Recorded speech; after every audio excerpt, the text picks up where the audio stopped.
नमस्कार दर्शक बंधु मु प्रदीप आपण मानक स्वागत करुच्ची आज आउ एक नुआ भिडियो तो राशन कार्ड को नहीं वर्तमान राज्य सरकार तरफ गोटे बहुत बड़ खबर जहाँकि सामना को आसी अर्थात जो रेशन कार्ड रो केवाईसी प्रक्रिया एवं वर्तमान राज्य में केते लोकंकर केवाईसी कंप्लीट है नहीं एवं जो माने बाहर राज्य में रोचंती सेमानक पई राज्य सरकार तरफ केवाईसी करने नुआ बंदोबस्त करा जायछि। तेणु राज्य सरकार नुआ वर्ष उपलक्षे जो नूतन रेशन कार्ड धारी को नुआ रेशन कार्ड प्रदान करने सहित योग्य राशन कार्ड धारी को बाछापी जो केवाईसी प्रक्रियार शेष दिन देखूँ आ मात्र 15 दिन रही। तेणु 15 दिन मध्य केवाईसी जो मैंने करेंगे ना तो आपण मानकर राशन कार्ड काटिजिव एवं जो मैंने बाहर रही से केवाईसी केमिति करेंगे से नहीं मंत्री जाकि गोटे बहुत बड़ अपडेट देते। तेणु नुआ वर्ष उपलक्षे राज्य सरकार तरफ राशन कार्ड को नहीं गोटे बहुत बड़ खबर रही। कौन रही से अपडेट आसतु आज भिडियो से विषय संपूर्ण डिटेल्स जानिबा। ता पूर्व जदि चैनल को प्रथम दर विजिट कर को लाइक करेंगे, चैनल को सब्सक्राइब करनथिले एबे ही सब्सक्राइब करी पाखरे थिबा बेल आइकन को क्लिक करी ऑल सेट कर दे। तो देखो राशन कार्ड हाथ में मात्र 15 दिन ओडिशारू कटिब 40 लाख राशन कार्ड। देखो पाखापाखि 40 लाख हिताधिकारी जो मैंने अयोग्य हिताधिकारी रही वर्तमान रेशन कार्ड काटियापाई जाउची। तेणु रेशन कार्ड को नहीं आपण मानकर जो डेडलाइन थिला अर्थात मंत्री जो सूचना देते जे रेशन कार्ड रे केवाईसी प्रक्रिया डिसेम्बर मासरे सरीजिवो किंतु ये डेडलाइन जहाँकि परवर्ती समय बदलिला हेले एबे भी देखंतु प्राय 15 लाख लोक राशन कार्ड पाई केवाईसी करना। तेणु यार पछर कारण कौन, यही व्यक्ति माने योग्य ना अयोग्य एवं एमानक नाँ रे अन्य कई चाउल उठाउथिले कि एने गोटे बहुत बड़ प्रश्न जहाँकि सामना को आसी। तेणु जनवरी 15 भितर केवाईसी सारिबा को टार्गेट रखा जायछि।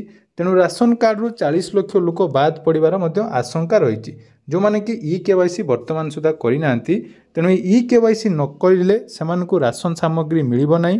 तेणु युद्धकालीन भित्तिरे वर्तमान केवाईसी कार्यक्रम चालू रही। तेबे एबे लक्ष लक्ष लोक जो माने रहिचंदी जो माने कि वर्तमान सुधा केवाईसी करिना। तेणु खाद्य जोगाण विभाग तथ्य अनुसार वर्तमान सुधा प्राय 85% अर्थात 2,86 लाख अधिक लोकंकर केवाईसी सरीथिला बेले आहुरी मध्य 50 लाख हिताधिकारी रही जो मानकर केवाईसी वर्तमान सुधा कंप्लीट है नहीं। ता भीतर देखंतु सबुठारु अधिक गंजाम जिल्ला रे 3,12,000 लोक केवाईसी करिना। सेहीपरि नवरंगपुर जिल्ला रे 2,86,000, बालेश्वर 2,58,000 एवं बलांगीर 2,32,000 लोक राज्य में 50 लाख अधिक लोक वर्तमान सुधा केवाईसी कंप्लीट करना। जो केवाईसी आपण मानकर जो मानकर कंप्लीट है नहीं सेमानक पई जुलाई 15 भितर केवाईसी सारिबा को लक्ष्य रखिछंती सरकार, किंतु कम लोक केवाईसी करिथिबारु प्राय 40 लाख अधिक हिताधिकारी बाद पड़ती बोली जहाँकि आशंका करिसेंती मंत्री। देखंतु एटा गोटे बहुत बड़ इंपोर्टेंट अपडेट जहाँकि मंत्री जो सूचना रही जे केवाईसी जो माने करूनांती तांकर राशन सामग्री कटिजिवो बा राशन कार्ड रु तांकर नाम कटिजिवो वर्तमान जनवरी मास 15 तारिख पर्यंत जहाँकि मंत्री सूचना अनुसार जदि केवाईसी करूनांती ताले 40 लाख ऊर्ध्व हिताधिकारी राशन कार्ड रे ना काटिजिवो बोली जहाँकि संभावना बा आशंका रही। तेबे प्रश्न उठुची वर्तमान सुधा कहीं एते संख्यक लोक केवाईसी करना। देखो राज्य में जो केवाईसी कार्यक्रम चली रही है लोक मैंने कौन पाई कारण करना यार देखो यार बहुत सारा कारण रही। प्रथम जदि आम देखा किसी हिताधिकारी मृत्यु हो सारी और 2 नंबर बहुत सारा हिताधिकारी रही जो मैंने राज्य बाहर रही केवाईसी करना। तेणु से राज्य बाहर थिबा हिताधिकारी मानकु केवाईसी रे केमिति संपृक्त करा जिवो से नहीं सरकार तरफ वर्तमान कौन सठिक व्यवस्था करा जाई नहीं।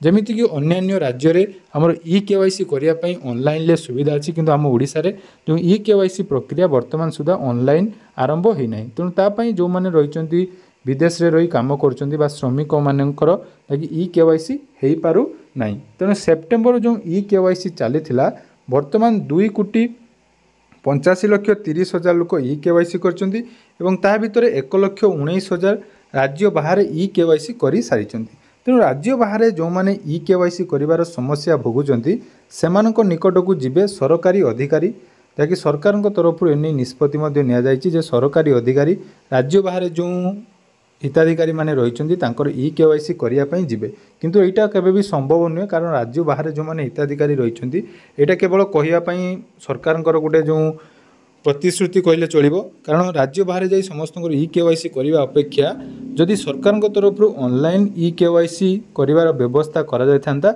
हुए तो सबू हिताधिकारी वर्तमान सुधा ई केवाईसी कर सारी थांते। तेणु वर्तमान जो ई केवाईसी नहीं समस्या रही राज्य बाहर जो मैंने रही सरकार तांकु सरकारी अधिकारी द्वारा ई केवाईसी कर बंदोबस्त करुँचा सहित वयसाधिक कारण जो मैंने ई केवाईसी करना से तरफ जहाँकि ई केवाईसी करने विभाग कर्मचारी पहुँचे बोली सूचना देते। तेणु जनवरी 15 सुधा ई केवाईसी प्रक्रिया सारिबा परे अपेक्षारे थिबा 10 लाख आवेदनकारी को नुआ कार्ड देवा प्रक्रिया आरंभ करेंगे सरकार अर्थात जनवरी 15 रे आपण मानकर ई केवाईसी कंप्लीट हला परे तापर आपण मानकु नुआ राशन कार्ड मिलिबो। ताले मने रखंतु ए जो नुआ राशन कार्ड आपण मानकु सेप्टेम्बर मासरु दिया जिवार कहा जाउतला ताले जनवरी मासरे मिलिबार मध्ये संभावना बहुत कम रही कारण देखंतु वर्तमान राज्य रे जो योजना आरंभ करा जाउची जदि आपण मानको पाखरे राशन कार्ड नाही ताले आपण माने बहुत सारा स्कीम रू वंचित हे जमीती कि आगु को आसूची आयुष्मान भारत गोपबंधु जन आरोग्य योजना जो थे कि राशन कार्ड निहाती आवश्यक। तेणु खूब जल्दी जोटा कि फेब्रुआरी मासरे आरंभ हो बोली मंत्री सूचना देते तेणु ता पूर्व राशन कार्ड मिलवा निहाती दरकार। तो जदि ई केवाईसी 15 तारीख सुधा कंप्लीट हुए ताले आपण मानकु जहाँकि राशन कार्ड रे नुआ राशन मेंबर एड करने सहित जो मैंने नुआ करी आवेदन करें पाई पारिबे। तेणु जो मैंने राज्य बाहर रोचंती सेमानक पई सरकार जो निष्पत्ति निया जायछि तेणु से निष्पत्ति को आधार करी जदि जनवरी मास सुधा समस्त ई केवाईसी सरकार कर दियंती बा ता पई व्यवस्था करती ताले समस्ते जाकि योग्य हिताधिकारी माने राशन कार्ड रो सामग्री पाई परिबे। या छड़ा जो माने नुआ करी आवेदन करछंती आपण मानकर बहुत सारा कमेंट रहउतला जे केबे मिलिबो देखंतु एठो आपण माने स्पष्ट होई गले जे जनवरी 15 पर ई केवाईसी कंप्लीट हला पर 10 लाख नुआ कार्ड प्रदान करा जिवो।